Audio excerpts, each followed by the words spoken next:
Hello everybody, my name is Cory Foley, and today I'm going to be talking to you about why you should allow service dogs on board your cruise ships. According to Service Dog Central, there are nearly 387,000 service dogs dispersed throughout the United States.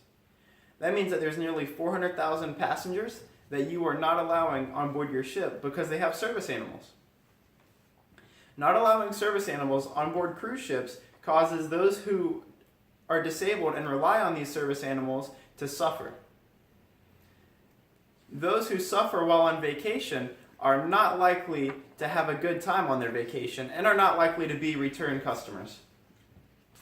Today I'm going to be talking about 3 different kinds of service animals and the disabilities that they tend to. First, we'll be talking about service animals that tend to mobility issues. Then we'll be talking about service animals that tend to visual issues.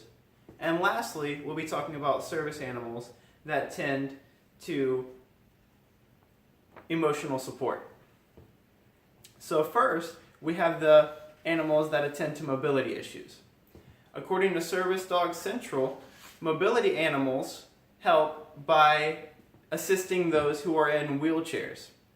They help with day-to-day tasks, including getting in and out of the wheelchair, turning light switches on and off, and getting the person through doorways. People who suffer from mobility issues include people who have diseases such as cerebral palsy, Parkinson's, and even those who have spinal disabilities.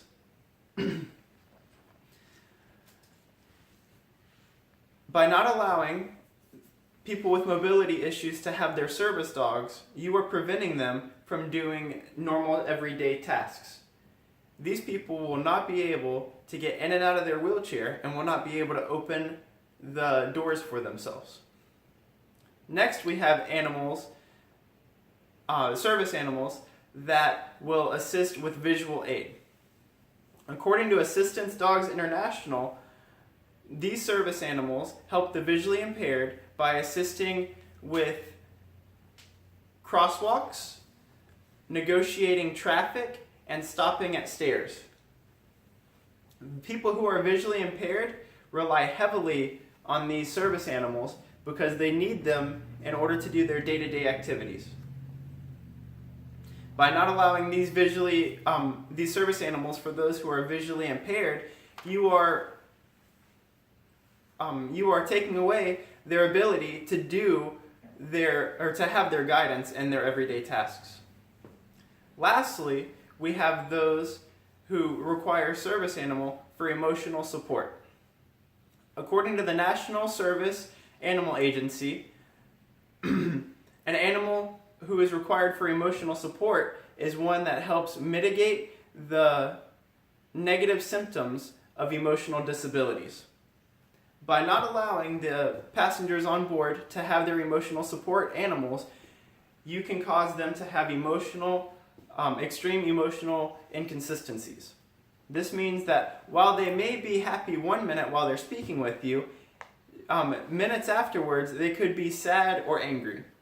Again, this makes for an unpleasant vacation and could cause your customer to not be a repeat customer. We're going to be going over the conclusion next, which, so not allowing service animals on board the cruise ship causes those with disabilities to suffer greatly.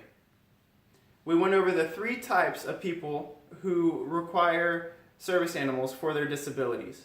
That's passengers with mobility issues, passengers who rely on service animals for visual aid, and passengers who rely on service animals for emotional support. Allow your passengers the services that they need, and allow your passengers to have their service animals readily available to them. Thank you.